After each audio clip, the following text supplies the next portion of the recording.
título como tal es muy actualizado, la congregación doméstica. Si nosotros nos vamos así y no vamos a encontrar nada de eso en la palabra, así textualmente no vamos a encontrar nada de eso en toda la palabra.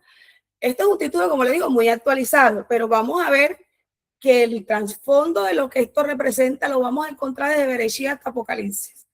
Está en todo momento. Entonces vamos a enfocarnos un poco al final en la mujer del Brit Hadashah del Nuevo Testamento, pero no podemos irnos hacia allá sin empezar por el principio. Y aquí vamos a estar haciendo como un recorrido lo más rápido pero entendible posible. Inclusive vamos a ver un fragmento muy histórico y vamos a retomar un tema que yo enseñé el año pasado porque tengo que partir de ahí. Inclusive aquellos que lo hayan escuchado podrán recordar, si alguna no estuvo podrá aprender y vamos a ir recordando porque es necesario partir de allí. Entonces vamos a iniciar con esta frasecita que veo aquí, diseño original. El diseño original de Dios. ¿Cuál será ese diseño original de Dios? Y ahí mismo les estoy mandando una capsulita. El hogar, el primer lugar donde Dios estableció su reino. No vamos a estar leyendo tantos textos, yo tengo algunos aquí para de pronto no ahí distraernos. Ahí les dejo unos textos que ya ustedes conocen cómo inicia esta historia. Génesis 1:2, cuando ustedes tengan la oportunidad lo leen, porque ahí empieza el diseño original. Vamos a la siguiente diapositiva y vamos a recordar que somos creados a imagen de Dios. Antes que todo existiese, cuando nosotros nos hablan de iglesia, de congregación, de comunidad, de asamblea, nosotros siempre nos vamos al templo, al tabernáculo, nos vamos a los lugares donde uno considera que se daban esos espacios, ¿cierto? Nos vamos allá.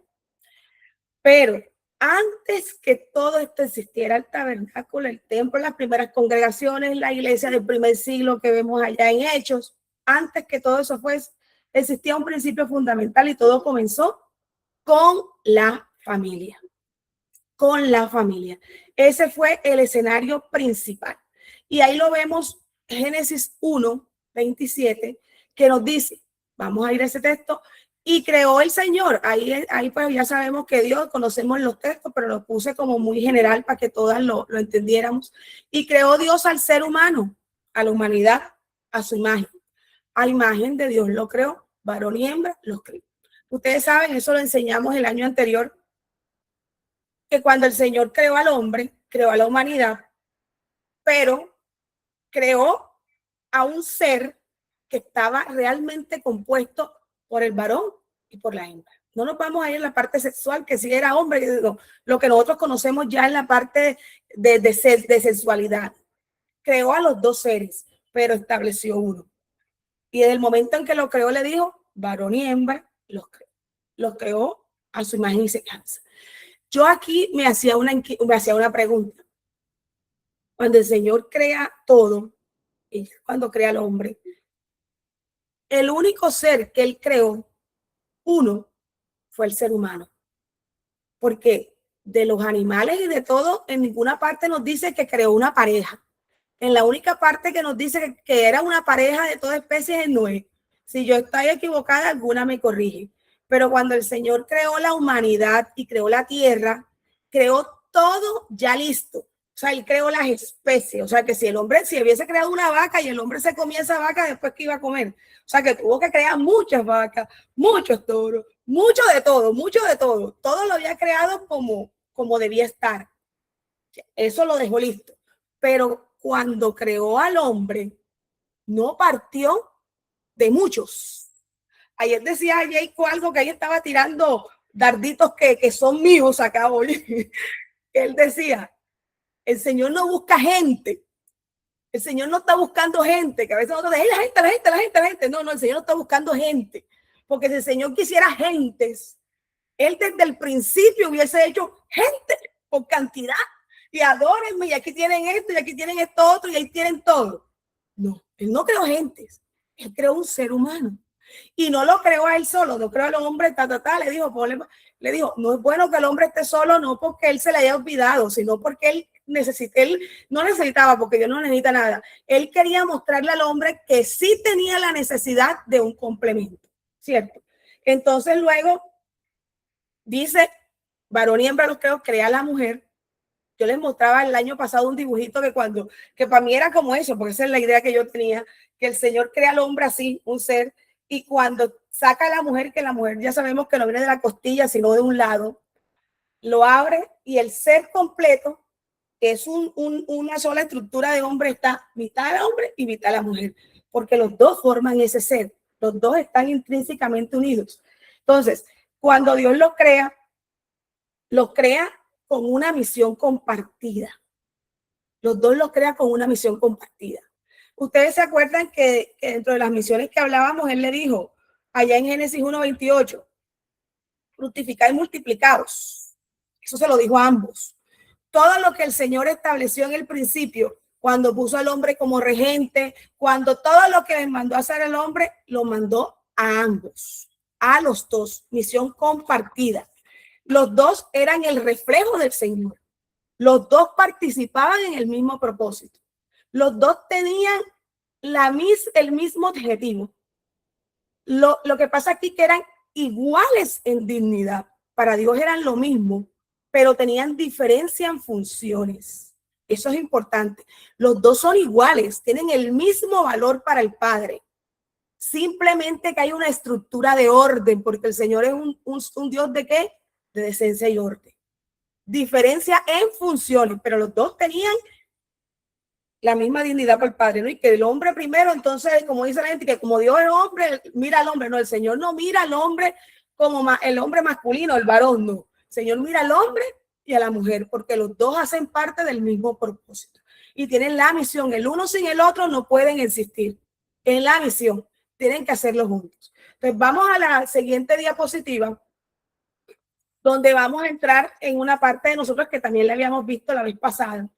Y yo aquí les digo algo, cuando yo recordaba esta parte y aterrizándola esta, yo digo, nosotros a veces nos entra como que, ay, yo en qué le sirvo al Señor, ay, yo cómo me llamo, ay, yo qué hago, ay, yo no le estoy sirviendo al Señor, yo no siento que yo estoy desarrollando mi ministerio, ay, a nosotros nos entra un afán, porque nosotros, los seres humanos, necesitamos títulos para poder sentir que estamos haciendo algo. Yo me acuerdo aquella vez cuando estábamos en nuestras antiguas creencias y vinieron los presbiterianos que dijeron cosas muy ciertas, no vamos a decir que fue errado. Y me acuerdo yo cuando dijeron que ya la mujer no era pastora, que ya la mujer no predicaba en el púlpito, que ya la mujer... Miren, yo creo que ni a Darling, que era la única pastora en ese momento, le afectó tanto como nos afectó a los demás. Y ahora la pastora, ¿quién es? Y ahora la esposa del pastor, ¿cómo se llama? Y ahora, ¿cómo le digo yo a la pastora? Ah, yo le digo pastora porque para mí sigue siendo pastora. Y entonces si no es una pastora y la que predica allá en la iglesia donde yo voy, que es mujer, entonces ¿cómo se llama si no es pastora? Porque vivimos en una búsqueda de identidad, de qué hago, de dónde me muestro, de dónde le sirvo y qué le hago yo al Señor, que no nos permite entender cuál es tu propósito y el mío. Hermana, no busque más nombre, que ya usted tiene uno. Ya usted y yo tenemos uno y ahí se los voy a decir. Ya yo se los había dicho, pero se los voy a recordar. Cuando la mujer la sacan del lado del hombre, él le dice, ahí tienes. Lo conocemos como ayuda idónea, pero esa es una frase que no cobija realmente la magnitud del significado del nombre que usted y yo tenemos. Porque en nuestra cotidianidad, cuando usted escucha la palabra ayudante, usted se imagina que esa persona le está haciendo como auxiliar o soporte de alguien que sabe más que él. ¿Cierto? Si usted, vamos a poner un caso muy particular que siempre se ve. Cuando usted manda a hacer un arreglito en su casa y tiene un maestro de obra y él lleva un ayudante, y usted dice, no, yo necesito hablar con el maestro de obra, porque el ayudante es el ayudante, el que sabe el maestro. Siempre el ayudante es como el subordinado, el que está insistiendo, pero él no es que sea como que, el teso en la materia. Ese es el concepto de ayuda. pero el concepto de ayuda idónea, que realmente lo buscamos desde el hebreo. ¿Y por qué es tan importante el hebreo? Porque nosotros, lo digo también si tenemos personas aquí que nos estén visitándonos a través de este enlace y que nos hagan parte de nuestra congregación. El hebreo nos da el sentido real de la palabra. Cuando nosotros buscamos la palabra original, nos damos cuenta que es lo que el Padre quería decir. Esto era, yo estaba perdida y ya me he encontrado. Entonces, cuando encontramos en realidad la palabra, nos damos cuenta que es lo que el Señor nos quiere decir. Usted y yo nos llamamos Eser Keneddo. Perdónenme mi forma de hablar hebreo, ahí sí soy mala, yo lo leo, pero yo lo busco, pero no lo sé interpretar. Eser Keneddo, que no en ninguna parte es inferioridad, en ninguna parte usted es secundaria. Y esto no es feminismo ni nada, porque aquí estamos con mujeres sabias. Nada más y nada menos que usted tiene un atributo del Padre, porque Eser es aquella palabra que está cuando usted le dice al Señor, tú eres mi ayuda y mi pronto auxilio en las tribulaciones. ¿Será que el Señor es la ayuda de usted porque es su asistente? No, es esa persona a la que usted tiene que recurrir porque no hay más grande que él. Tú eres mi pronto auxilio, tú eres mi sustento. Ese es ese. Cuando le decimos al Señor, tú eres mi sustento, tú me sustentas con la diestra de tu justicia. Es ese. Y ese Eser es usted y soy yo. Él nos lo dio a nosotras. Somos sustento, somos ese sustento. Por eso es que usted ve que nosotras servimos para muchos, que yo hago todo, que yo pienso mucho, que a mí me caben 20 cosas en la cabeza y a mi marido una. Porque a veces nos ponemos a minimizar al hombre, ¿cierto? Ay, es que este hombre no sé, que no sé, que no. No lo minimicemos. Porque el Señor lo hizo a él así y a nosotras así. Porque nosotros lo tenemos que sustentar a él. Por eso tenemos esta capacidad de sustento que nos dio el Padre. Y tenemos el Keneddo, que no es al ladito, que no es abajito, que no es al frente, que es la contraparte. Es la contraparte. Ahí con él. Es el sustento que le ayuda al varón también a desarrollar el propósito. Él sin nosotras no puede desarrollar el propósito, pero usted sin él tampoco. Entonces, cuando usted esté buscando un título, usted diga, no, ya no necesito llamarme más nada, yo me llamo Eser Keneddo. Ahí tiene nombre y apellido. Entonces ya no vamos a sufrir porque no sabemos cómo nos llamamos. Por lo menos hoy aprendieron ya algo. Usted se va y diga, no, ya yo sé cómo me llamo. Por eso ya es como Amparo Grisales, ¿verdad? Yo me llamo Eser Keneddo. Pero usted se llama así y tiene tremenda función que tiene en el ministerio, por decirlo de esa manera, o en el propósito general que el Señor estableció desde el principio. Vamos a la siguiente diapositiva y vamos a entrar en este espacio maravilloso que ya vamos a ir aterrizando. Cuando el Señor crea a esa pareja, porque no creó enseguida un pueblo, sino una pareja, ustedes no se han dado cuenta que toda la palabra es tú y tu casa, ve y tu casa, coge tu casa, echa tu casa. En todas partes el Señor habla, tu casa. ¿Es o no es? Deme manito si estamos entendiendo y estamos escuchando. Tu casa, tu casa.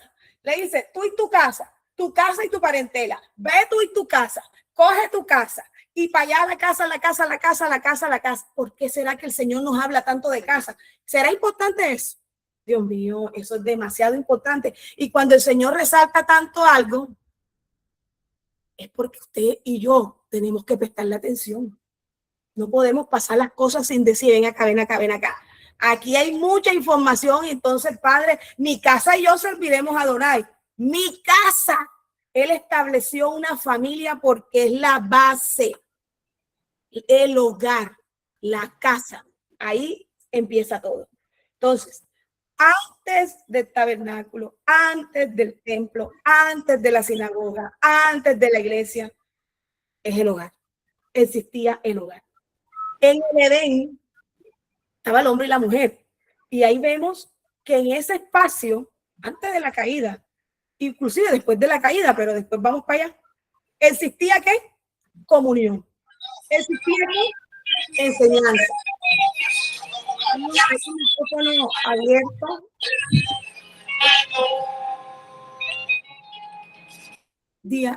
Existía enseñanza, existía obediencia, existía relación directa con el Creador en ese hogar.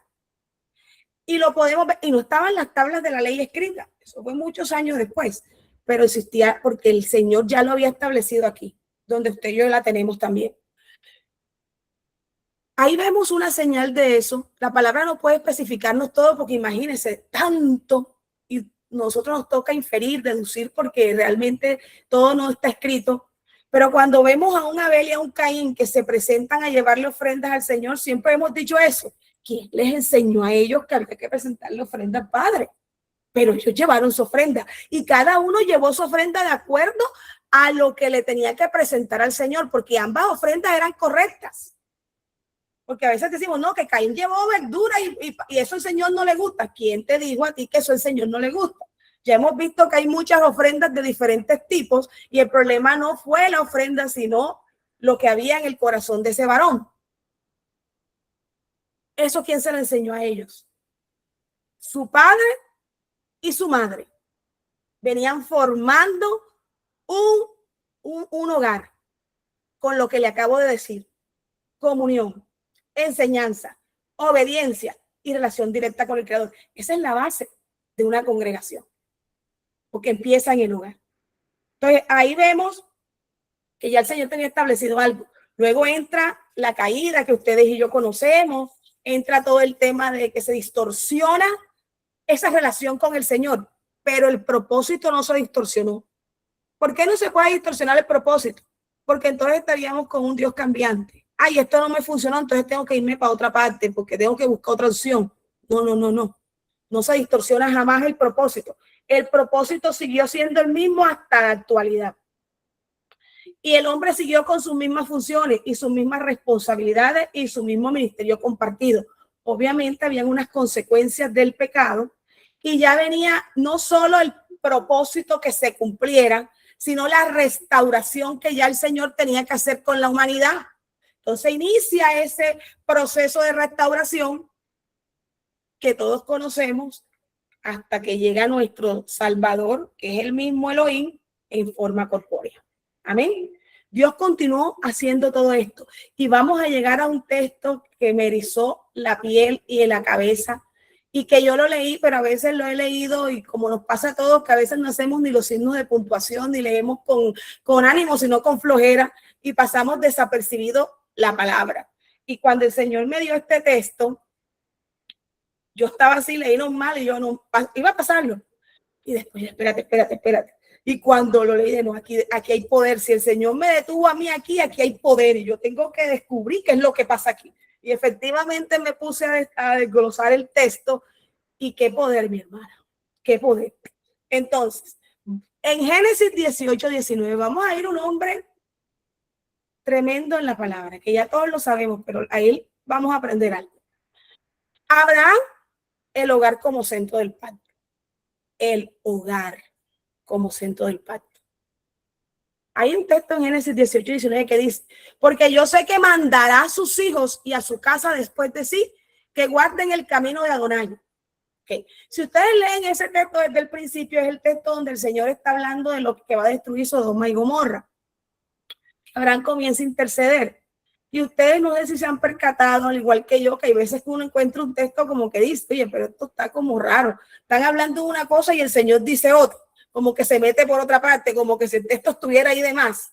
Cuando usted vea eso, préstele atención a la cosa porque ahí hay algo, un mensaje claro que el Señor nos está dando. Cuando el Señor habla aquí, antes había dicho, ¿acaso encubriré yo algo a Abraham? Imagínense esto. Y suelta este facto, como dicen los creadores de contenido hoy día. Porque yo sé que mandará a sus hijos y a su casa. Yo sé. Cuando usted usa ese término, es de confianza plena. Si yo digo que yo sé que mi esposo va a venir y me va a acompañar, es que yo estoy segura que él va a hacer eso. Meto las manos en la candela porque él va a hacer eso. Bueno, ese yo sé es eso. Yo sé, de confianza. Hay 7 palabritas tremendas en este versículo que las vamos a ver. Y la primera palabra es Yadá. Yadá, que es yo sé. Yadá significa conocer, escoger, establecer una relación íntima. Esa misma palabra Yadá es la que se usa cuando, por lo menos, que Adán conoció a Eva, que se conocieron, o sea, cuando hubo intimidad. Pero quiero irnos a algo muy específico aquí. Cuando hablamos de la intimidad, aquí no estamos haciendo alusión a la parte sexual o al placer de la intimidad, y puedo hablar abiertamente con ustedes porque todas conocemos esa parte y pues las que no, pues teóricamente lo saben. No estamos hablando del tema sexual. La intimidad, aún que se da entre el hombre y la mujer cuando se casan, es tan profunda, porque es que les acabé de decir algo, varón y hembra, un lado con otro lado, y cuando los dos se encuentran, es como si hacen el match, lo que dicen el match, es como si encontré y me pegué aquí, o sea, por fin encontré la parte que me hacía falta. Entonces, en esa intimidad se unen para siempre, porque ya se encontraron y se quedan ahí juntos. Esa es la intimidad, ese conocimiento profundo. Por eso la palabra dice, lo que el Señor unió no lo puede separar el hombre, porque es que ya estás así para siempre. Entonces, esa misma intimidad es la que el Señor habla aquí con Abraham, que lo conocía. Este pasaje nos revela el propósito que el Señor tenía con Abraham. Dios, el Señor no solamente estaba diciendo, yo conozco el futuro de Abraham, yo sé que Abraham, él estaba diciendo, yo lo conozco profunda, personalmente y de pacto con él. Lo conozco, lo escogí y mantengo una relación cercana con él porque va a cumplir un propósito específico. Acordémonos que él le dijo a Abraham, mi amigo, por algo será, y es el único con el que lo dijo. Luego encontramos la palabra Sabá, que significa instruir, dirigir y encomendar una responsabilidad. Aunque esta palabra tiene que ver mucho con el mandato militar, Sabá describe más que nada esa responsabilidad de guía, de liderazgo, de formación de carácter que Abraham iba a asumir, que Abraham asumió, pues porque él realizó ese liderazgo espiritual en su hogar y que lo iba a transmitir de generación en generación. Abraham se iba a morir, pero tanto era la formación que él debía hacer o que él estaba haciendo, y luego vamos a decir si lo logró o no lo logró, que ese legado iba a trascender, pero dependía de él, no de Isaac, ni de Jacob, ni por allá de David, ni de Salomón, de Abraham. Porque ¿con quién fue el pacto? Con Abraham. ¿El pacto con quién fue? Con Abraham. ¿Cierto? Luego encontramos Valle. Ahí encontramos la palabra casa. Casa, hogar, unidad doméstica. A tu casa, todo lo que tienes, todo lo que te rodea, hasta los siervos. Y ahí vemos que el siervo de Abraham conocía del Señor, cuando el Señor lo manda que busque a la esposa de Isaac. O sea, se ve que era un hombre que conocía lo que su amo militaba. Aún Agar conocía del Señor. Cuando se fue por allá, se iba, que se encontró por allá y no le clamó al Señor, no se le apareció un ángel y ella no era como, ay, ¿qué es esto? Ay, no. Ella sabía. O sea que ahí vemos, nos muestra la palabra que todo ese entorno de Abraham conocían lo que Abraham estaba y quién era Adonai, porque quién lo estaba haciendo, Abraham. Luego vamos a otra palabra que es shamar. La amo esta palabra, shamar, porque tiene que ver con Shabbat. Y es custodiar. Ya aquí nos estaba el Señor diciendo, mejor dicho, guardar, proteger, custodiar, preservar. Esta palabra tiene que ver con Shabbat también. La palabra shamar, significa más que obedecer una orden, que acatarla, listo, la cumplo. Es algo valioso que debe ser protegido. Y esa es la palabra, un tesoro. Por eso usted ve el judío que cada rato se dice eso y como que a veces da risa, pero es verdad. Que usted va a un judío y le va a comprar cosas y ellos son muy herméticos y preguntan, ¿y tú por qué guardas Shabbat? Y se ponen así como escamosos, y estos por qué están guardando si estos no son del pueblo. Porque ellos conocen el valor de la palabra y que la palabra no se le suelta a todo el mundo. La palabra no es para que usted esté por ahí, que, ay, ¿a quién le predico? Ay, ven y te predico. Ay, que te ama. Ay, no, como si la tuvieras que regalar. No, el Señor no necesita que tú la regales. El Señor no necesita que tú andes con el afán de ganar almas, ni diciéndole a todo el mundo este secreto. Porque acuérdate que es un tesoro escondido, que Él se lo revela a quien Él quiere. Acuérdate que el Señor aún enseñaba y decía, les enseño por parábolas, para que oyendo, para que oyendo que no entienda. Porque la palabra va para quien Él quiere, aunque a mí me duela y yo diga, a mí no me parece. No, no te puede parecer, pero es así. Es así. Nosotros la palabra no podemos estar, ay, hoy yo no he evangelizado a nadie. Evangelízate tú misma. Lee la palabra. Coge a tu hijo, coge a tu esposo, fórmate en el hogar, porque la palabra es para dársela al que el Señor preparó. El pastor mandó hace un día lo del etíope y ay, ¿cómo que? Felipe. Cuando Felipe es llevado hasta allá, él no fue allá a decirle, ven acá, yo tengo una palabra para ti hoy, el Señor hoy te dice que tiene un propósito contigo. No, tú no sabes si el Señor tiene un propósito con él, a veces hasta embolatamos la cosa. Nosotros no podemos estar ofreciendo propósito porque nosotros no conocemos eso, somos arbitrarios. El Señor tiene grandes cosas para ti. Yo no sé si Él tiene grandes cosas para él. Suena raro, pero es que es la realidad. Tú no puedes estar mandando esto como si fuera volante, el volanteo de la palabra. Ven, coge, porque no estás haciendo nada. La palabra es un necesitado, un instrumento. Un necesitado, un instrumento.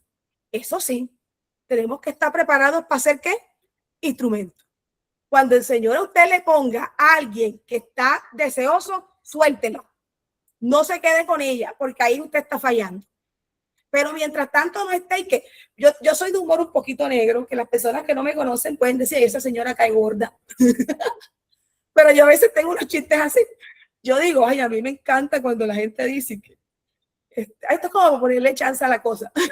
Y que, no, a mí no me interesa escuchar la palabra, yo no tengo, a mí ahora mismo eso no me interesa, a mí el Señor no, no quiero.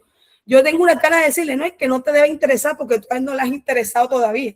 Si a tú le hubieses interesado a él, ya tú estuvieras interesada, así que no te creas tan importante. Claro, eso es una chance, yo. Eso es un juego. Pero siento que dan ganas de decirlo así.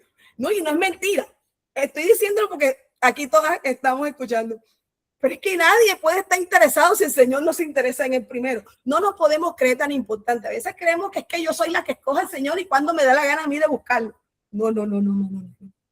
Él te busca a ti cuando Él siente la necesidad que ya tú, bueno, necesidad no, cuando Él ya considera que es el momento tuyo y el mío. Mientras tanto, tú y yo seguiremos siendo ignorantes en el mundo. ¿Ok? Entonces, necesitado instrumento. Necesitado instrumento. Le he repetido varias cosas y ustedes tienen que llevarse esas palabras hoy. Luego encontramos Derek, que esa nos las ha dicho muchas veces Jacob, camino, que no es el camino, la senda, es adoptar el carácter, la manera, la forma, la voluntad de vivir. ¿Pero qué carácter vamos a adoptar? El del Padre. Ese es el camino, ese es Derek. Todo eso en ese testigo lo dijo el Señor a Abraham. Y ya el Señor lo sabía que él lo iba a hacer y por eso estaba el pacto ahí. Y luego termina con dos palabras que no las puedo explicar por separado, que es la sedaká y la mispá. Mispá ya sabemos, todas conocemos, mandamiento, instrucción, papá. Pero no puede haber mispá si no se aplica la sedaká. ¿Cierto? La sedaká que es, así como para que entendamos rectitud, justicia, fidelidad. Pero es actuar con integridad, con honestidad, con compasión. Yo no puedo aplicar la mispá si no hago uso de la sedaká. Y por eso Pablo allá decía, no era que decía no te circuncides, sino primero circuncídate el corazón. Porque es que las cosas del Padre son de adentro hacia afuera. Si usted lo hace al revés, la palabra se convierte en una carga. Y usted termina diciendo, miércoles, pero es que yo estoy como aburrida de esto. Ay, pero es que a mí me está aburriendo siempre lo mismo. Ay, pero es que yo estoy cansada, porque es que empezaste de adentro de afuera para adentro. Y vas a terminar rechazándolo y se nos cauteriza el alma. Pero cuando comienza de adentro hacia afuera, usted trabaja primero y yo trabajo mi parte interior, mi corazón, y ya aplico.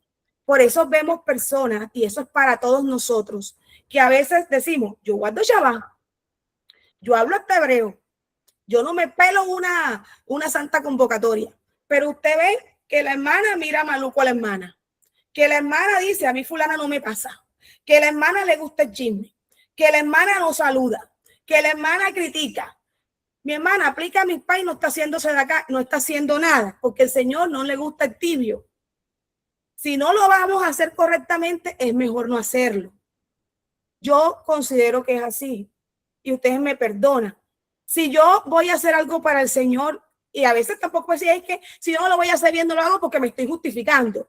Pues yo particularmente tengo algo que digo, lo que yo voy a hacer lo hago bien hecho, mejor no lo hago, porque entonces lo estoy haciendo mal. Si no, no me comprometo, si no me puedo comprometer, porque si usted se va a comprometer y dice, yo no sé ni para qué yo me metí en este cuento ahora hay que coger y hay que venir hasta, y ahí usted comienza la persona con una quejadera. Mi hermana, mejor llame y diga, mira, yo no puedo hacer esto, yo no puedo porque realmente no puedo, pero no lo coja y se ponga a hablar, porque ya usted está manchando la obra del Padre y el Señor no está recibiendo eso. Los humanos sí, porque nosotros, y si yo a ustedes estoy aquí hoy enseñándole, yo me puse, mira todo este cuento, ahora esta enseñanza que me toca a mí está dando ahora en agosto, me viene, y yo vengo aquí, ustedes reciben una palabra, pero yo estoy mal, yo estoy mal. Entonces nosotros tenemos que aplicar las dos cosas. Yo no puedo estar, ay, que yo le sirvo, que yo estoy en el púlpito, que yo canto, que yo predico, que tal, y usted tiene actitudes incorrectas. Yo tengo actitudes incorrectas, porque entonces yo no estoy aplicando la palabra del Señor, no estoy siendo justa, no estoy en los caminos del Padre. Y eso es importante porque nosotros estamos reflejando eso y eso es lo que nosotros dentro de nuestra función tenemos que cumplir. Entonces, volviéndonos acá, cuando el Señor le dice eso a Abraham, el Señor le confía una responsabilidad a Abraham. Y lo que quiere decir este texto, se los voy a leer de aquí todos junticos, que dice, porque yo he escogido y conocido íntimamente a Abraham, el único con el que dijo eso, con el propósito de que él instruya y dirija a sus hijos y a toda su familia después de él, para que preserven y vivan el estilo de vida de Adonai, practicando la rectitud, la fidelidad al pacto y la verdadera justicia, a fin de que yo cumpla sobre Abraham todas las promesas que le he hecho. Perdónense eso la voz, sino que yo me emociono. Entonces, yo soy así como apasionada para hablar. Entonces, ya el Señor había determinado a quién había escogido. Y en Abraham mismo estaba el cumplimiento de esa promesa. No era en Isaac, no era en Jacob, no era en David, no era en Salomón. Les hago una pregunta. Todos fallaron. ¿El pacto se vino abajo? Ahí respóndame alguien. ¿El pacto se vino abajo? No. Absolutamente. ¿No está usted y yo aquí hoy? Amén. Amén. Gloria al Eterno. Esto continúa. Somos la cena de Abraham. Abraham cumplió el pacto y por eso permaneció la palabra hasta hoy y seguirá permaneciendo. Por eso yo le digo a usted hoy, hermana, algo que me eriza la piel y que me puso enérgica, que si el Señor la manda a usted a hacer algo y usted lo hace, la promesa se va a cumplir, aunque usted no lo esté viendo en este momento y aunque nosotros nos muramos y no lo veamos, se va a cumplir. Abraham vio el pueblo, no lo vio. Abraham vio si Isaac cumplió la palabra, no lo vio. Abraham supo que Jacob tuvo 12 hijos y fueron las 12 tribus, no lo vio.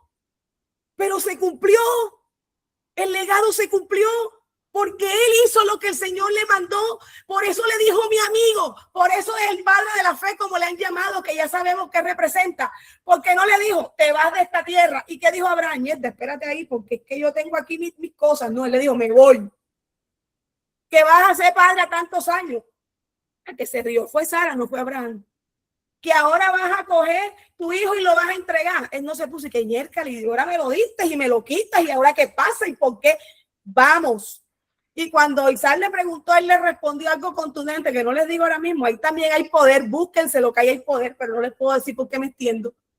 Cuando él le dice, el Señor nos proveerá de cordero, ese hombre tenía una confianza. Ay, Dios mío, qué confianza tan poderosa. Por eso está usted y yo aquí hoy. Ya él la había cumplido. Si su hijo, mi hija, yo le digo al Señor, ay, a veces uno se frustra porque uno quiere ver mayores resultados, ¿cierto? Algunos lo tienen más difíciles que otros, yo sé, pero uno echa su lloradita. Nosotros las mamás lloramos y, ay, Dios, ¿qué me está pasando? Y yo, Señor, ¿y esto qué es? ¿Dónde voy? Padre, y estamos ahí y no vemos. Pero, aunque nosotros no veamos en nuestros hijos, y va a doler esto de pronto un poquito, pero si usted cumple, no que usted está dando mal testimonio, si yo cumplo, aunque yo me muera y yo vea que mi hija no siguió al Señor, de mi generación se levantará alguien que levante su nombre. ¿Por qué? Porque yo cumplí el pacto que el Padre hizo y yo cumplí su palabra y esa palabra no se va a quebrantar porque Él no es mentiroso. Estamos con un Señor mentiroso. La cumple, aunque usted vea que su hijo es rebelde, aunque usted vea que su hijo no está cumpliendo, aunque usted se ponga a llorar como lloro yo también hay momentos. Ahí está la palabra, pero haga lo que usted tiene que hacer, porque si no estamos dando testimonio, entonces no se va a cumplir, y no solo él, sino también yo voy a recibir consecuencias, porque yo no estoy haciendo la voluntad del Padre. Y nosotros entramos aquí porque somos formadoras. Somos formadoras. Amada, usted no sabe lo que nosotras somos. Es que yo quisiera durarme aquí 5 horas hablando de usted todo lo que yo leí, pero no me va a alcanzar tiempo. Entonces, nosotras somos formadoras. Formadoras. Yo me enderecé. Yo por ahí tenía unos temitas que estaba yo como fallando. Sí, porque yo hablo seriamente. Yo no me voy a poner aquí que usted diga, hombre, esa hermana. Ay, porque a mí me ha pasado con gente y digo, ay, Dios mío, yo soy pecadora. Yo quisiera ser como fulano. Yo fulano lo veo y yo soy todavía que yo. Pero yo me pongo, yo digo lo malo porque aquí no hay nadie perfecto. Yo no me voy a poner aquí a darme golpe de pecho porque yo también fallo. Cuando el Señor me cogió aquí y me dijo, ahí tienes, te estoy dando tu aguijón, enderezate en unas cositas que no estás haciendo bien. Enseguida comencé a enderezar, enseguida. Entonces nosotras somos formadoras. El Padre, allá en Proverbios nos dice, hijo mío, oye la instrucción de tu padre. ¿Y qué dice? Y no desprecies la enseñanza de la madre. Ay, pero instrucción y enseñanza no es lo mismo. Ay, pero entonces ¿quién predica? Ay, pero entonces ¿quién enseña? No, el Padre instruye, usted enseña. ¿Quién pasa más tiempo con los pelados y en la casa? Usted y yo. El Padre instruye, la mujer enseña. Nosotras somos las que formamos, nosotras somos las que atendemos, nosotras somos las que cuidamos. Por eso yo le digo a mi hija algo siempre, digo, procura portarte bien, yo la doy así. Porque cuando tú des más y das más testimonio, van a hablar de mí. Porque decir, bueno, y la mamá está pelada, ¿por qué? Y es verdad.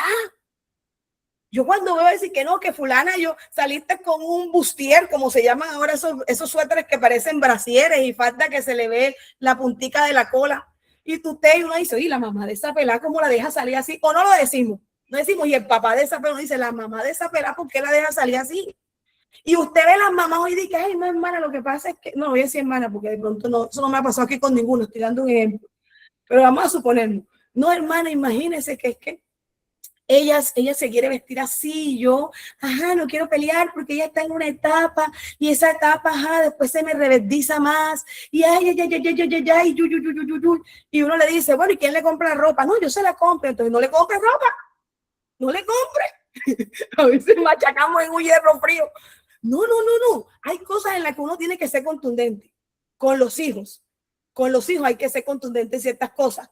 Y porque nosotras somos las que formamos. Y hay cosas que si tienen nuestros hijos, que es parte de nuestra formación. Yo cuando veo que María Jimena es un poco flojonga, digo, eso es culpa mía. Eso es culpa mía porque yo, como soy tan acelerada y ando con el tiempo estricto, que yo hago eso, déjame que yo hago eso. Y entonces ella se ha fresqueado un poco. Y yo digo, eso no es culpa de ella, eso es culpa mía. Yo no me voy a tapar. Entonces hay muchas acciones de los hijos de nosotros que es culpa de nosotros porque las permitimos. Porque nosotras formamos aquí. No me voy a decir que hermano, y cuando habla de la congregación doméstica, porque ¿de qué estamos hablando? Del hogar. Estamos hablando del hogar y esa es la congregación doméstica.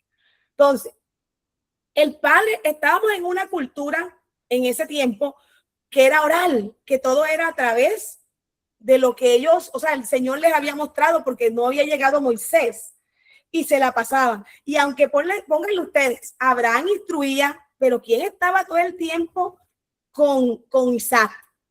Sara. Nosotros vemos inclusive en Los Reyes, cuando uno se ve la serie, que están ahí siempre todo el tiempo, son las mamás instruyendo a los reyes. Hay veces que les hacían tomar malas decisiones, hay veces que siempre que les hacían tomar buenas decisiones, pero las mujeres estamos ahí siempre como formadoras. Y el Shabbat es ese lugar de adoración. Hermana, el Shabbat es tan importante. Ahí también me cogió el Señor y me dio látigo. El Shabbat es demasiado importante. Es excesivamente importante. Hay un texto que ojalá no lo diga mal, que yo siempre me enredo porque es un trabalengua que dice que el Shabbat no fue a causa del hombre, sino, pues, espérense aquí que lo tenía por acá, o si alguna se acuerda, me lo recuerda, por favor, el que habla ay, perdónenme aquí, que precisamente lo tenía anotado porque sabía que se me iba a olvidar, porque es que es un testigo complicadito que dice, Marcos 2:27, hermana. ese. Dice que el día de reposo, el Shabbat, fue hecho por causa del hombre, ¿cierto? Y no el hombre por causa del Shabbat. El Señor no estableció un día de reposo y dijo, voy a crear un día de reposo y voy a poner un hombre para que adore ese día de reposo, porque me gusta que adoren ese día y porque me gusta poner normas y me gusta poner carga y vengan y adoren el día. No. Creó al hombre primero y luego hizo el Shabbat. ¿Y por qué? Porque el Shabbat es lo que nos sostiene. El Shabbat es lo que nos permite a nosotros mantenernos en esta comunión, lo que nos permite no desviarnos. El Shabbat es lo que nos permite estar conectados con el Creador. O sea, Él lo hizo por nuestra necesidad, no la necesidad de Él. El Shabbat es para nosotros, por eso debe ser un deleite. Es para nosotras y nosotras como mujeres somos vitales en el cumplimiento del Shabbat. Y usted cuando nos reunimos el Shabbat hay mucha liturgia, hay cosas que son tradiciones y hay cosas que establece la palabra. Lo que es tradición no lo podemos volver doctrina, pero si el que lo quiera hacer lo hace y gloria al Señor por eso, sin excedernos, obviamente, porque hay veces que creemos que estamos haciendo cosas buenas y terminamos haciendo lo que no es.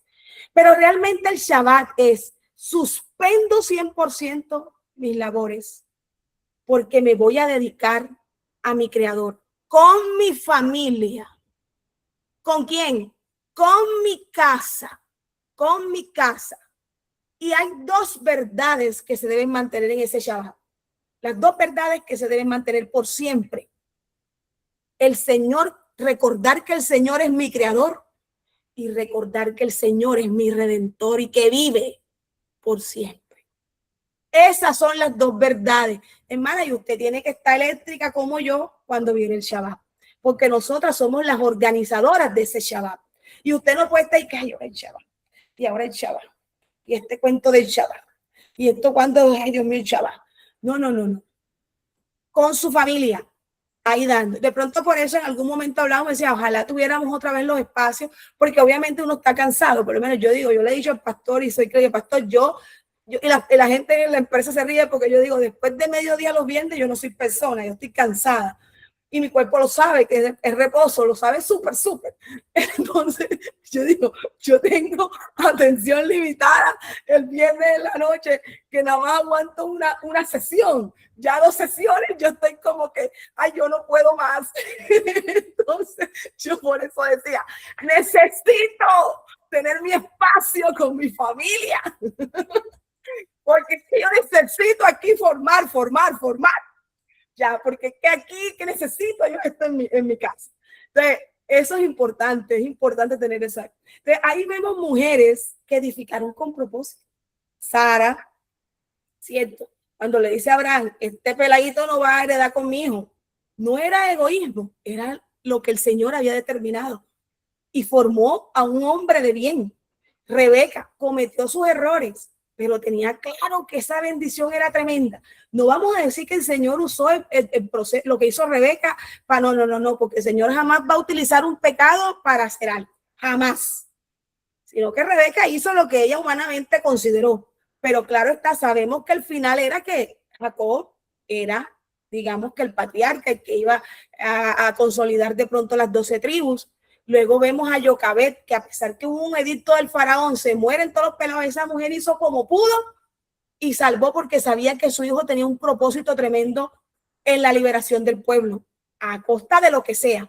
Y si vemos en muchas historias de la palabra, en casi que una de esas historias donde el hombre sale y es la figura, si tú lees más adelante, hubo una mujer que hizo algo que permitió que esa figura pudiera cumplir el propósito, porque somos ¿qué? Ezer Keneddo.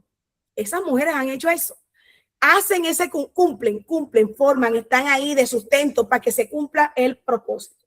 Entonces, nosotras, mujeres, y aquí también les digo, tenemos que ser como nos dice Proverbios 31. Si somos Ezer Keneddo, tenemos que ser ¿qué? Sabias. Y sabemos que la sabiduría nos ha dicho que es que la aplicación de la palabra, pero hay un salmo que nos dice que el principio de la sabiduría es el temor a Adonai. O sea, si yo soy Ezer Keneddo, se supone que yo soy sabia, que soy una mujer que temo a Adonai y por lo tanto aplico la mispap, pero con sedacá. Miren todo lo que tenemos que tener este poco de ingredientes aquí. Y si yo soy sabia, ¿qué debe estar pasando? Alguien que me conteste. Si yo soy una mujer sabia, ¿qué debe estar pasando? ¿Qué dice el proverbio? ¿Qué hace la mujer sabia? Es temerosa del Señor. Y edifica la casa. Edifica su casa. Edifica la casa del vecino. Edifica ya. ¿Qué edifica? ¿Qué edifica? Su hogar, su casa. Casa. Edifica su casa. No anda edificando la casa del vecino. Hay mujeres que les encanta edificar a los del vecino, porque pasan metidas en la casa ajena. Yo me imagino que están edificando. Entonces, esas mujeres como nosotras, que edificamos nuestro hogar, tenemos que, bueno, ustedes le dicen, hermana, pues venga acá. ¿Y cómo sé yo por ahí? Dígame ahí como unos tips para ver si yo soy esa mujer sabia, porque de pronto estoy fallando. Listo, anótese, vamos a hacer un checklist. Cada una se va a hacer una evaluación.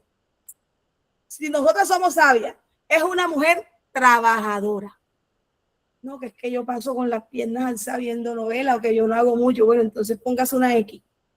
Que una mujer administra sus bienes, administra los bienes. Normalmente las mujeres nos convertimos en la administradora del hogar, de los recursos, porque es algo que el Señor nos entregó. No es que este hombre no sabe administrar, no estoy diciendo eso, es que usted es la que le toca. Si él está administrando es porque usted no está cumpliendo su deber. Administra los bienes, organiza su hogar. Si el hogar de uno parece una pelea de perros, no estoy cumpliendo. Cuido de los necesitados. Yo creo que ahí estamos fallando todas, porque a veces uno como que se hace la de la vista gorda.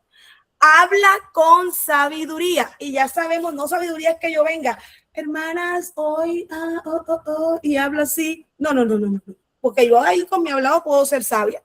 Si no es, que acabamos de decir que es la sabiduría, el temor de Adonai. O sea que si yo hablo con sabiduría, yo tengo que hablar la palabra del Padre. Yo tengo que hablar la palabra del Padre. ¿Cierto? Entonces, hay veces que no se nos mete el chuki y hablamos cosas que no tenemos que decir. A mí me pasa. Hay veces que se me sale un poquito ahí como que se me zapa y digo, pero obvio, no cosas así como que se vayan a imaginar como malo, pero sí, se le sale a uno su chiquisito. Entonces, hay que hablar con sabiduría. Instruye con bondad, con generosidad, con amor. Esta me encantó. Su esposo confía en ella. No es que yo le puedo dejar este billetico a esta muchacha porque se lo desbarata. No, pero es que yo te digo una cosa, es que mi esposa es bien y todo, pero es que, su esposo tiene que confiar en usted como esposo mío tiene que confiar en mí. Si no está confiando, está pasando algo. No estoy siendo sabia. Si a él le pasa algo, aún situaciones como varón, él tiene que confiar en mí. y decir, mi amor, me está pasando esto, para que ores por mí. Yo no me puedo poner, mira, este hombre.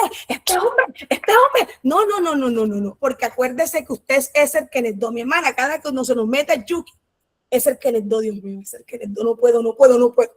Tienes que meterse eso en la cabeza.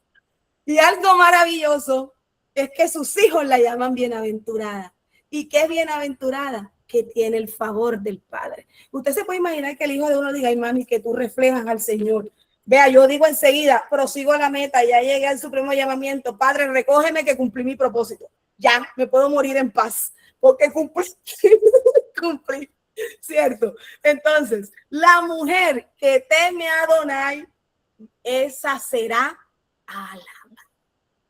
O sea, que usted no ve que quiero, nos alaban, ¿por qué? Porque está el temor. ¿Y cuál es esa alabanza? Que uno está reflejando, que la gente ve en uno, esta mujer cada vez que habla, esta mujer, Dios mío, yo siento que me da, ahí llega, que yo siento cuando el esposo llega cargado y usted le habla, dice, miércoles, me diste la idea, vea, yo estaba atribulado, estaba cargado, pero apenas yo hablo contigo, que cuando el esposo llega a la casa diga, ay, vengo a recibir paz, no que diga, mierda, yo voy a ver si me quedo unas horas extras, porque es que voy a ir la mujer mía, Dios mío,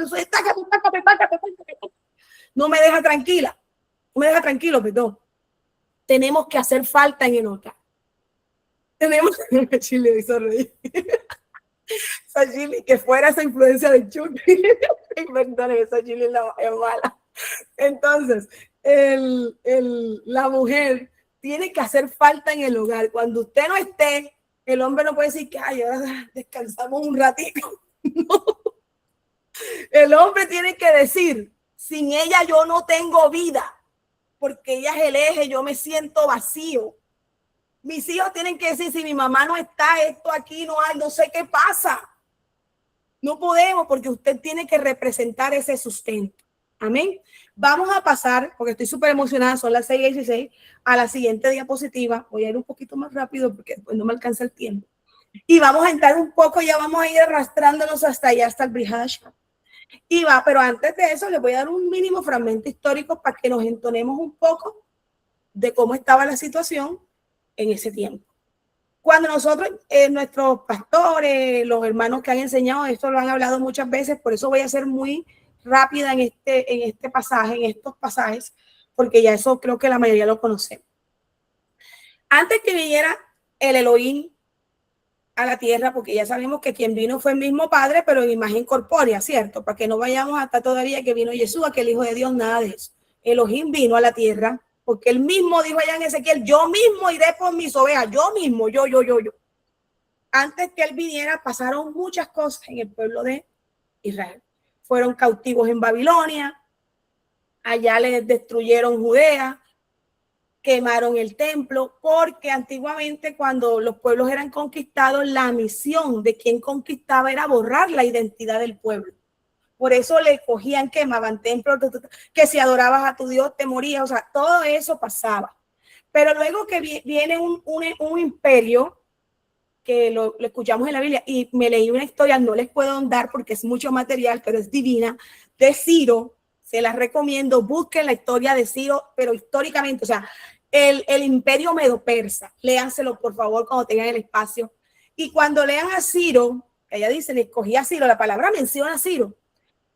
Ciro era de un pueblito pequeño del imperio persa, y le dicen Ciro es grande, miren ustedes eso.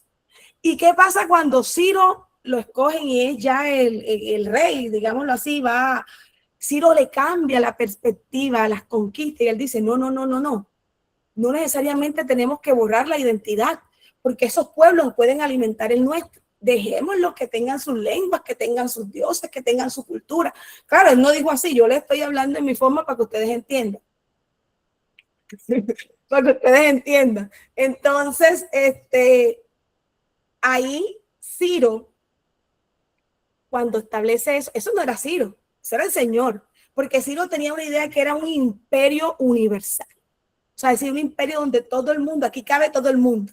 De pronto uno dice, ay, no, pero entonces ese reguero que no, porque es que era necesario para cuando el pueblo, él cautivara a Babilonia, que ahí estaban los judíos, acordémonos, él le pudiera permitir a los judíos que volvieran a su lengua, a todo lo que ellos, a su tradición.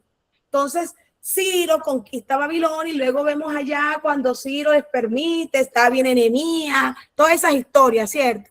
Y vienen esas cuestiones de que el pueblo vuelve, fingidamente, pero volvió. Entonces, Ciro conquista. Luego, después de Ciro, Jerjes, hasta Jerjes, todos los Jerjes y todos los demás, no fue ahí, están los años, viene Alejandro Magno, que también lo hemos escuchado. Alejandro Magno era Macedonia, Alejandro de Macedonia creo que era griego, imperio griego, viene y conquista el imperio medo-persa. Pero ¿qué pasa? Él quedó anonadado porque era un imperio que tenía una administración excelente. Él dijo, no, yo tampoco puedo destruir. Yo no puedo destruir, yo tengo que coger de aquí esto, y lo adopto. Y él dice, me parece excelente el tema del imperio universal. Voy con la idea. Claro está. Alejandro decía, tenemos mucha cultura. Acuérdense que ellos eran los tiempos de los filósofos, Sócrates, todos esos filósofos estuvieron el tiempo de Alejandro Magno. Creo que Aristóteles fue profesor de Alejandro Magno.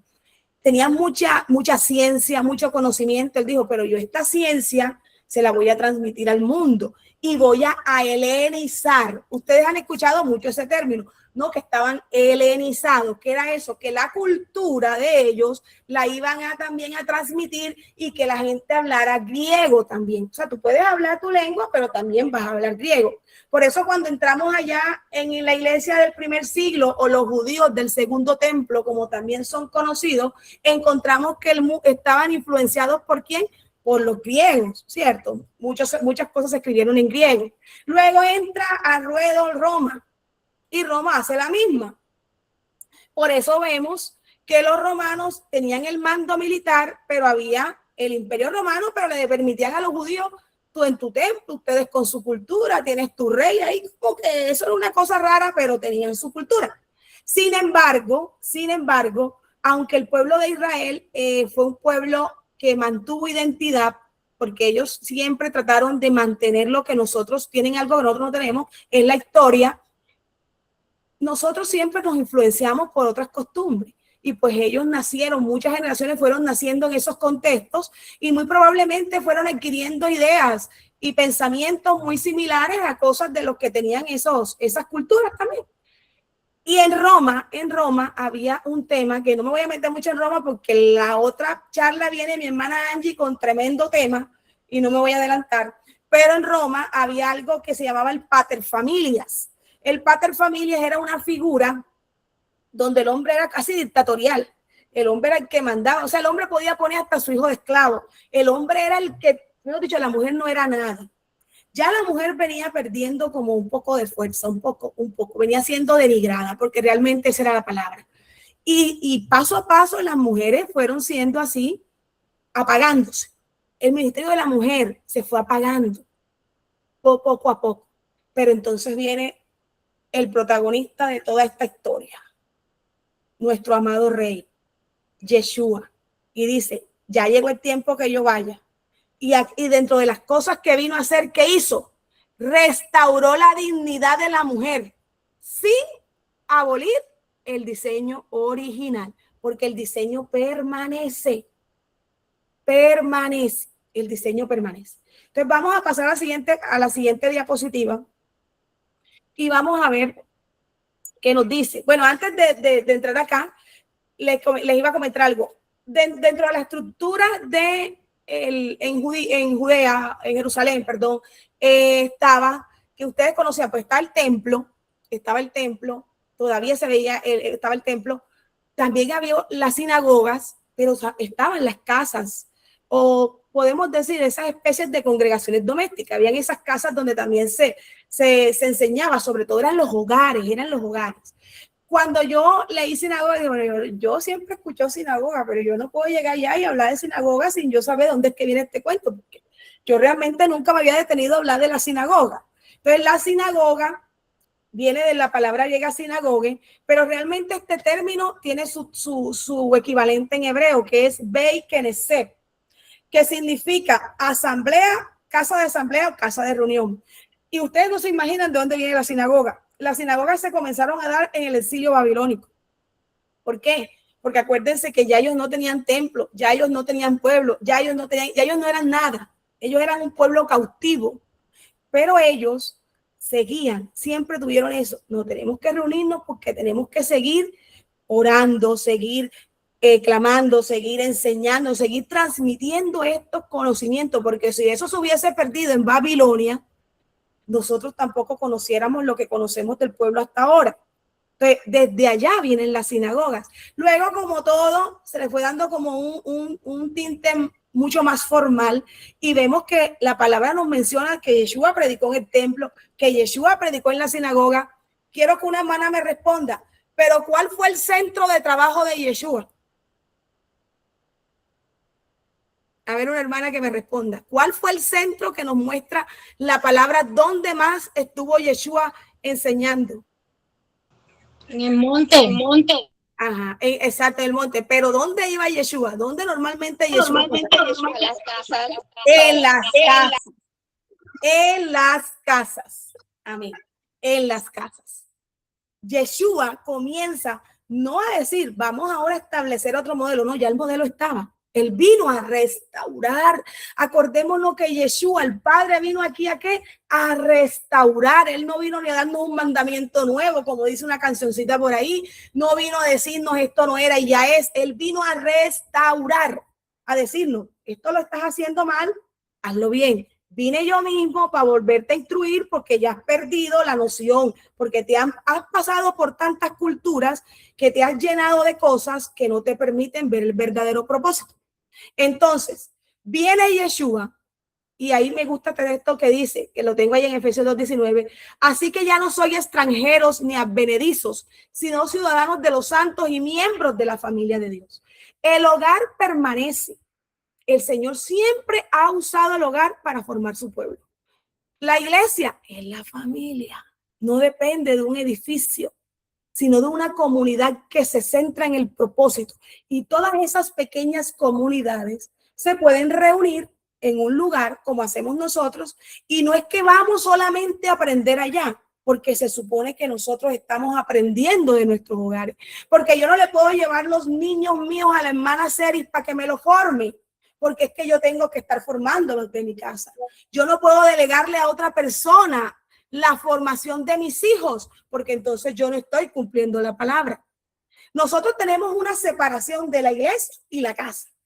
No, yo voy para la iglesia, pero cuando estás en la casa se nos sale el yuki otra vez, pero en la iglesia voy y soy, hermana, el Señor te bendiga. No, el Señor me ha hablado. Ay, el Señor. Pero cuando voy en la casa a mí se me sale todo, porque separamos. Pero antes no había esa separación, porque la gente permanecía, su casa era su lugar de refugio y de congregación. Nunca había esa separación, jamás existió esa separación en la casa.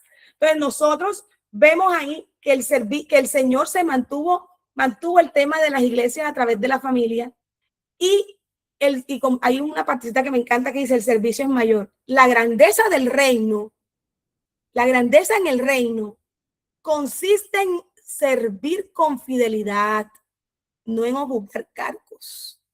Si yo estoy buscando ministerio, si yo estoy buscando títulos, que se lo dije al principio, es que yo no estoy en el púlpito y a mí nadie ve lo que yo estoy haciendo, es que yo necesito que la gente vea, es que yo quiero servirle al Señor, pero quiero servirle allá. No, porque esto no es de ocupar cargos. En la iglesia hay funciones, en el templo, hablemos del templo donde vamos, que hay que cumplirse. Pero la principal función de nosotros está ¿dónde? En nuestra casa. Y la mujer nunca fue un personaje secundario en el plan divino. Participó del propósito divino. Es coprotagonista. Transmite la obediencia. Y eso nos ha permitido el Señor porque restauró nuestra dignidad, mi hermana. El Padre nos ha restaurado nuestra dignidad. Usted abra su boca y enseñe en su casa porque usted es digna y usted es una mujer que el Señor ha levantado para edificar. Tenemos que soltar, tenemos que hablar. Si vemos que las cosas no están funcionando, ven acá. Como usted hable, yo porque hablo así. Ven acá, si Pablo de la hermana dijo que dijera, ven acá. No, ese es mi tono. Ven acá. Esto no está funcionando. Yo no te estoy viendo a ti que tú estás haciendo Shabbat. Yo te veo a ti distraído. ¿Qué está pasando? Yo sé que tú trabajas, yo sé que tienes compromiso, pero acuérdate que sin Shabbat nosotros somos nada. Tenemos que tener, no, vamos a ver qué está pasando. Yo veo que tú a los pelados, a la peladita, le está siendo permisivo en esto, o sea, no me parece. Hable, no deje que usted las cosas se le pasen, usted tiene que levantarse en su casa como mujer sabia que edifique, que edifique. Vamos a la siguiente diapositiva. Vamos a entrar ya para ahondar un poco más con las mujeres. Cuando hablamos ahorita que el Señor vino a restaurar, ustedes no se dan cuenta que el Señor estaba rodeado de puras mujeres. El Señor estaba rodeado de puras mujeres. Lo perseguían las mujeres, en el buen término, oiga. Los perseguían. O sea, el Señor tuvo discípulas mujeres.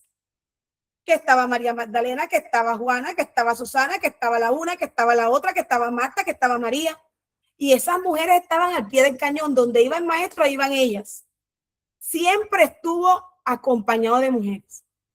Yeshua nos devolvió esa dignidad y las mujeres hicieron parte del discipulado de él. ¿O que ustedes creen que cuando él iba a una casa iba a enseñar, decía, bueno, las mujeres se salen porque me quedo con los varones?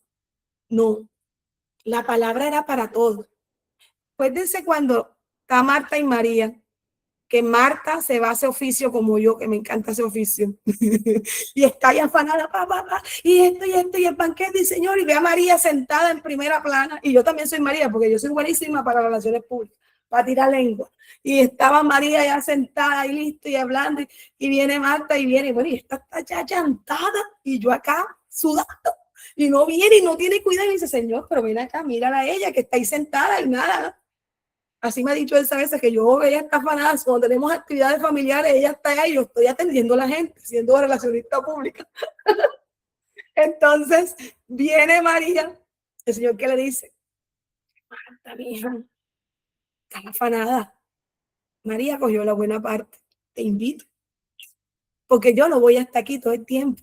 Aprovecha. O sea, que ellas eran parte activa de las enseñanzas y de la formación del Padre. El Señor las tenía ahí, las hizo partícipe de ese ministerio, las hizo partícipe y cada una de esas mujeres cumplió un propósito también. El Señor inclusive cuando resucita, ¿quiénes fueron los primeros que la vieron? Las mujeres, fueron las mujeres. Vamos a pasar a la siguiente diapositiva y vamos a entrar un poco más ya en la terminología, pero hemos hablado todo el tiempo de congregaciones domésticas, ¿cierto? Y ahí está una palabra que dice Romanos 16:5. Saludad también a la iglesia que está en tu casa, para reafirmar que había muchas casas al servicio del Señor, ¿cierto? Entonces, el Señor ya sabemos que restaura y no cambió el diseño. Él no vino a hacer algo nuevo porque ya eso existía. A veces cuando uno le preguntan por qué se reunían en casa en la iglesia del primer siglo, nosotros decimos, ay, porque eran perseguidos. No. Sí eran perseguidos, pero la costumbre de reunirse en casa venía desde siempre ha sido un mandato reunirse en casa, sino que se ha ido como organizando, como reafirmando, como haciéndola más estructurada, pero siempre estuvo el tema de las casas, ¿cierto? Entonces, el Señor siempre nos mostró ese maravilloso modelo. Siempre nos mostró ese maravilloso modelo. Entonces, cuando nosotros entramos a hablar de iglesia, que la iglesia, uno a veces cuando dice voy para la iglesia, uno se imagina voy para el templo.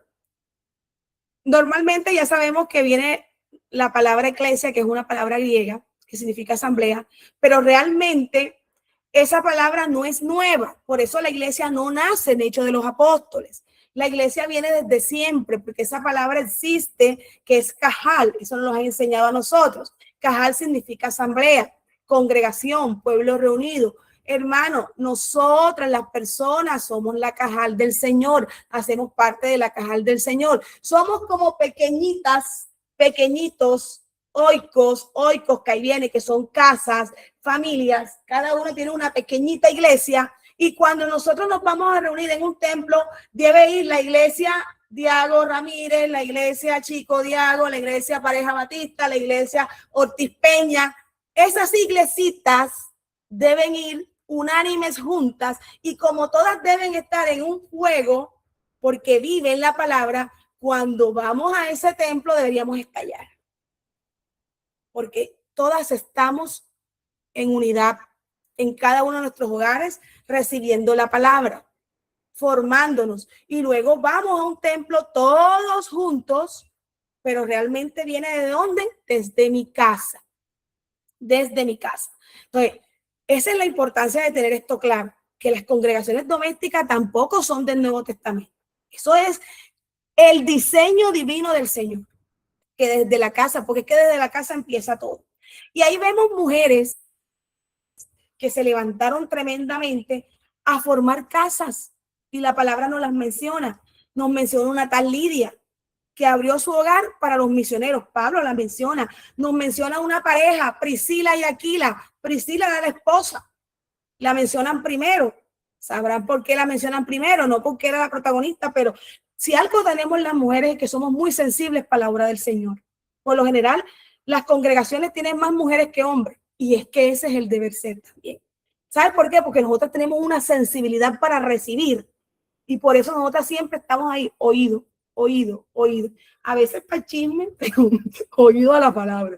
Entonces, mujeres que sirvieron. María, la madre de Marcos, también ofreció su casa para oración. Febe, ustedes leen esas cartas paulinas y vemos muchas mujeres que pusieron sus casas al servicio del Señor.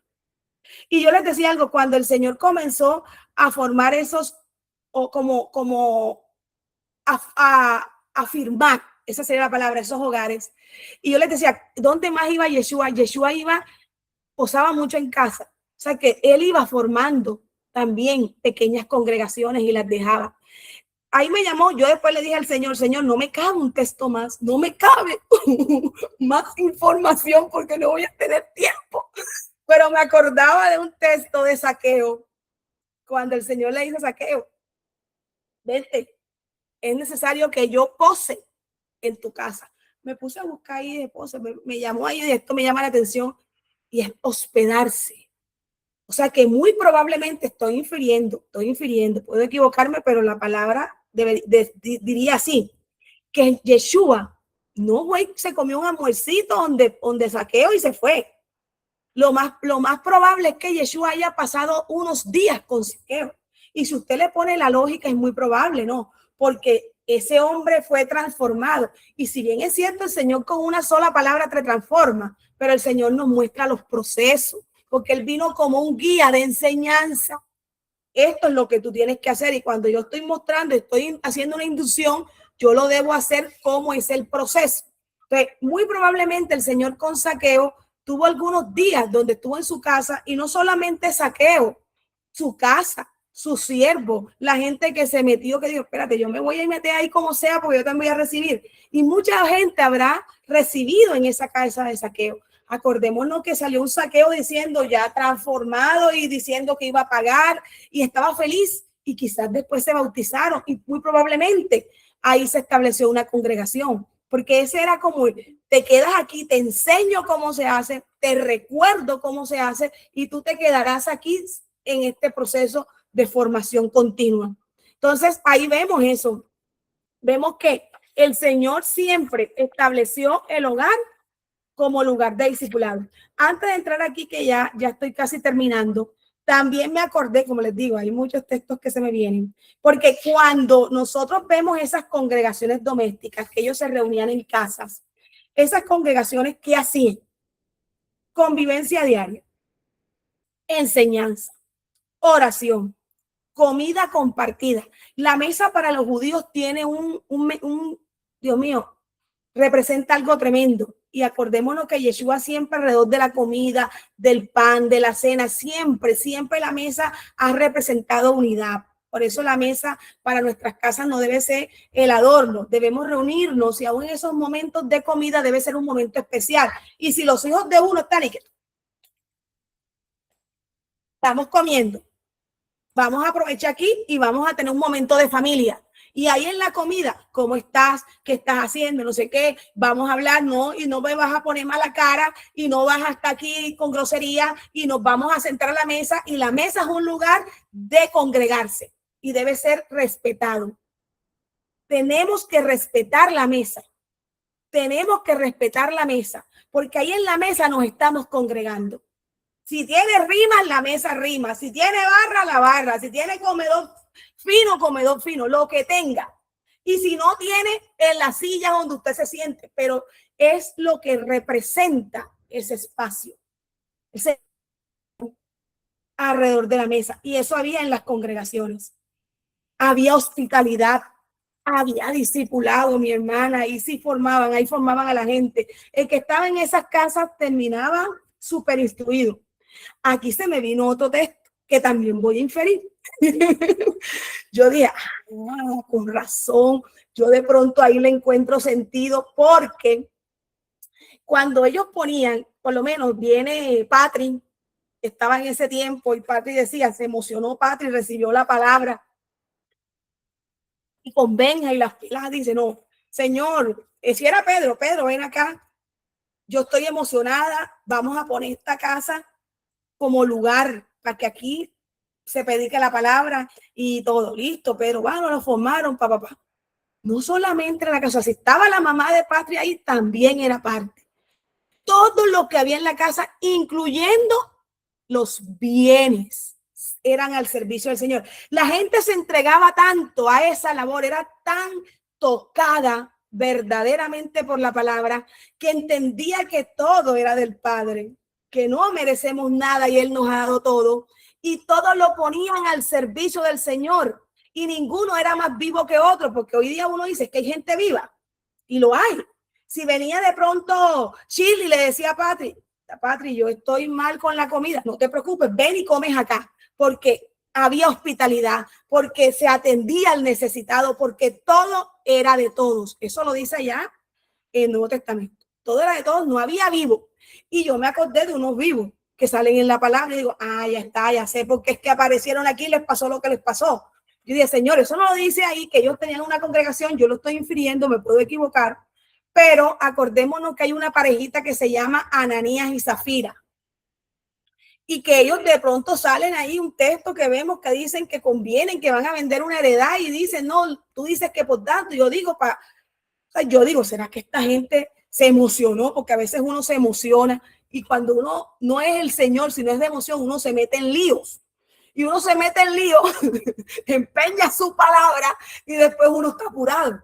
¿Cuánto no nos ha pasado eso? No, ¿quién hace esto? No, yo me encargo. Y después miércoles, yo para qué me adelanté si esto no lo voy a poder hacer. Y miércoles, entonces uno está atormentado porque empeñó su palabra y nos quedó difícil. Por eso lo que nos vamos a comprometer es porque sabemos que lo podemos hacer. Nadie nos está obligando. Entonces yo creo que esa gente se emocionaría y diría, venga aquí la casa, papá. Y ellos dirían, no sé si se los había dicho, pero como los vieron, de pronto dijeron, fulano, Ananías, imagínate, nos toca vender la heredad, porque cuando uno hace estas casas hay que vender lo que uno tiene. Y ellos, miércoles, nosotros no nos habíamos dado. Y ahí donde de pronto viene el tema que dicen, bueno, vamos a venderla, pero decimos que por menos para quedarnos con algo, porque nosotros no podemos depender de otro. Eso pudo ser una conversación. Entonces pasa lo que pasa, que ellos mueren porque no es porque no vendieran la heredad, nadie se la estaba pidiendo, es por lo que convinieron en su corazón y porque el Señor no iba a permitir que dañaran lo que Él estaba levantando, lo que se había levantado, que se manchara su obra. Entonces ahí hay que tener en cuenta esa parte, que cuando nos comprometemos con el Señor tenemos que ser fieles y correctos. Podemos andar con temas extraños. Entonces, mis hermanas, nosotros ahí podemos ver que el hogar siempre, siempre, siempre ha sido, fue y será el lugar de discipulado. Ahí les hice un resumencito. En el Edén lo vimos en Abraham, el Éxodo en la Pascua, acordémonos, no se los mencioné porque después, como les digo, me extiendo. Lo vemos en el mandato de Deuteronomio cuando le dice, y esta palabra la repetirás en el camino y se la dirás al hijo, a tus hijos, a los hijos de tus hijos y a los hijos de los hijos de tus hijos. No te dice al hijo del hermano de la iglesia. Tú se lo puedes decir, pero la prioridad para ti debe ser tus hijos. Con esto no estoy diciendo, hermana, que usted no puede enseñarle a otra persona. Yo creo que he sido clara. Lo que quiero enfatizarles, que la función principal es nuestra casa. Ahí debemos empezar. Yo no puedo administrar las cosas del Señor si no sé administrar mi casa. Eso va en absolutamente todo. Yo no puedo ir a la iglesia a enseñar, yo no puedo estar aquí enseñándole a ustedes si yo no soy testimonio en mi casa, porque vana sería mi palabra, porque la palabra la palabra es un verbo, es de accionar. Entonces, eso es lo que nos dice aquí el Señor. Lo vimos en el ministerio terrenal de Yeshua, de nuestro Elohim, y lo seguimos viendo en todo el transcurso del Brit Hadashah, y debería ser lo que veamos ahora, que nuestras casas se conviertan en lugares de adoración, que se conviertan en espacios de adoración. El hogar continúa siendo el primer lugar donde los hijos aprenden quién es el Eterno. Grábese eso. No es el pastor. Yo no podía decirle, pastor, es que el hijo mío no quiere, él no sabe de la palabra. ¿Será que usted me ayuda a formarlo? No. Pastor, como pastor, tiene una responsabilidad, pero la responsabilidad de la formación de ese niño es de usted. No es Manacer, y lo que pasa es que yo no tengo tiempo. Yo lo traigo aquí para que usted le haga la parashá y me le explique. Y entonces el peladito le preguntan, bueno, ¿qué habrán? Y bueno, ¿y ese quién fue? No, que él pesa. ¿Y eso qué? ¿Eso con qué se come? No, que el cordero inmolado. Entonces, vemos que no sabe nada, no conoce la palabra y no hay un respeto y reverencia hacia la palabra, que lo estamos a veces perdiendo. Hermanas, y ahí las exhorto. Vamos a estar pendientes cuando estemos en la congregación, porque somos ejemplo. En la congregación no podemos estar dando vueltas, camina que te camina, haciéndolo así, camina perdiendo el tiempo, haciendo lo que no nos han mandado a hacer. Si usted va a la congregación física, y estoy hablando ya como tal la iglesia allá donde vamos, o a la iglesia que usted vaya, de ejemplo. Nosotras tenemos que dar ejemplo.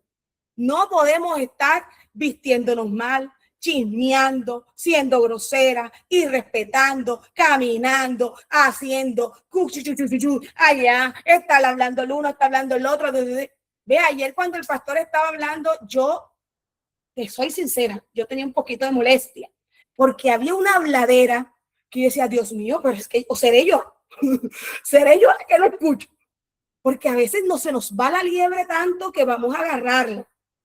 Ojo con la reverencia y el respeto en la quejila. Esa caminadera, si nosotros no tenemos por qué estar caminando, póngase gota mágica y siéntese en esa silla y quédese escuchando. Si usted tiene sueño, póngase 2 palos, vaya un momentico al baño, échese un poquito de agua, porque a todos nos pasa. Yo también me echo mi dormida. Pero ponga alguno, si me ves dormido, méteme un pellizco. No podemos estar aún en la quejila con esas actitudes, porque entonces nosotros estamos mostrando que no venimos desde el fuego de la casa, sino que vamos apagadas, y es muy difícil que uno apagado se prenda. Y cuando imagínense un carbón que le han echado un poco de agua, ese carbón no prende con nada. Y si nosotros tenemos un poco de agua, usted puede estar allá y hay, sí, mejor dicho, tremendas palabras que el Señor habla a través de las personas que están allá, y no las vamos a captar. Pasan así, ¿ven? Sin pena ni gloria, porque estamos en otro tema y no en la palabra del Señor. Yo voy a la quejilá a recibir palabra, yo no voy a hacer más nada. Yo no voy a hacer más nada allá. Y si yo no voy a hacer eso, entonces quédese en su casa y escúchela por mí. Pero no le interrumpa al otro la bendición que quiere ir a recibir. Y tenemos que organizarnos también en eso.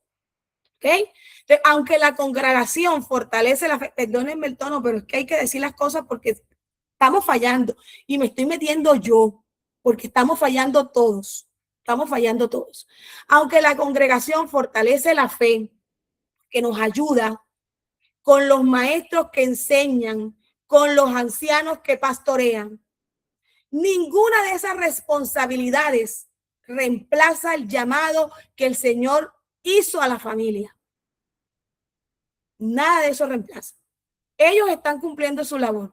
Inclusive ellos, el pastor Jorge, tiene deber con su familia. El pastor José tiene deber con su familia, y él inclusive lo manifestó esa vez que dijo, estoy preocupado porque yo siento que estoy más pendiente en el Shabbat del computador que está con mi esposa y mi hijo. Y es así. Se tiene que preocupar porque su deber principal es su familia. El hermano Benjamín, su familia. El hermano Jacob, aunque no esté casado, su familia. Pero nosotros, cada uno, cada uno, nuestra mayor responsabilidad es la familia. Y si todas las familias estuviéramos en sintonía, imagínense, ahí no tuviera que estar uno todo el tiempo. Ayer Jacob decía algo supremamente claro, esa palabra fue maravillosa. Yo estaba, era que me paraba ya frente del atril. Que yo estaba, era que me paraba, no cabía en la silla, yo tenía un merequeo, pero era de la palabra tan maravillosa. Que él decía eso. Él hablaba, Jacob ayer habló cantidad de verdades acerca de esto que hoy inclusive estamos compartiendo, que uno dice, vea, el Señor es maravilloso. Todo es desde la casa. Como él decía, yo tengo que dar ejemplos. Si mi mamá en mí no hubo un cambio, ¿se acuerdan que él lo decía? Entonces yo no estoy dando ejemplos. O sea, nosotros tenemos que ser un testimonio vivo desde nuestras casas. Desde nuestras casas, desde ahí tenemos que empezar, porque ahí es que empieza nuestro servicio. Vamos a la última diapositiva y ahí terminamos con esta conclusión. Ahí se la voy a ir leyendo. Cuando yo empecé este estudio, inclusive le iba a poner un título, pero después dije, ay, no, lo voy a dejar así. Una de mis preguntas fue esta: ¿cuál fue realmente el papel de la mujer dentro del desarrollo del reino de Dios y de las primeras congregaciones? Creo que al término de esta enseñanza ya todas debemos tener esa respuesta. Todas debemos tener esa respuesta. Primero, ¿cómo me llamo? Segundo, ¿cómo debo aplicarlo? Me llamo y ser Kenneth.